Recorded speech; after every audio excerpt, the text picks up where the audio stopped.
30 ఏళ్ల బట్టి స్నేహితుడు, మన పక్కింట్లో ఉంటారు. వాళ్ళ ఇంట్లో శవం బయటికి ఎడుతుంటే మనం వెళ్ళలేకపోతున్నాం. ఎందుకో తెలుసా? అమ్మాయి పెళ్లి తెలబెట్టుకున్నాం కదా, నెలాళ్ళలో అలా వెళ్ళకూడదు. ఇంట్లోంచి సలహా, నమశివాయ నమశివాయ. ఇంతకంటే ద్రోహం ఇంకోటి లేదండి, ఇంతకంటే ద్రోహం ఇంకోటి లేదు. మర్నాడు పెళ్లి పెట్టుకుని కూడా మృత్యు వచ్చిన చోట వెళ్ళి ఓదార్చండి అమ్మ, ఆ ఓదార్పు కారణంగా మీ అమ్మాయి కాపురం సుఖంగా ఉంటుంది. శాస్త్రాలు చదివే మాట్లాడుతున్న మొహమాటమే లేదు ఇక్కడ. గుడ్డి నమ్మకాలు బాగా ప్రచారం చేసి హిందూ మతాన్ని నాశనం చేస్తున్నారు ఇక్కడ.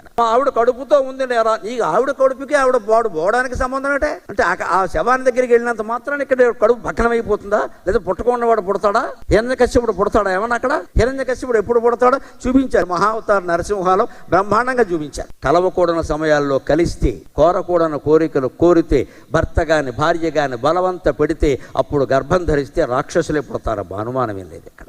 అందులో మొట్టమొదటి ఇదేమిటంటే కశ్యప మహర్షిని దితి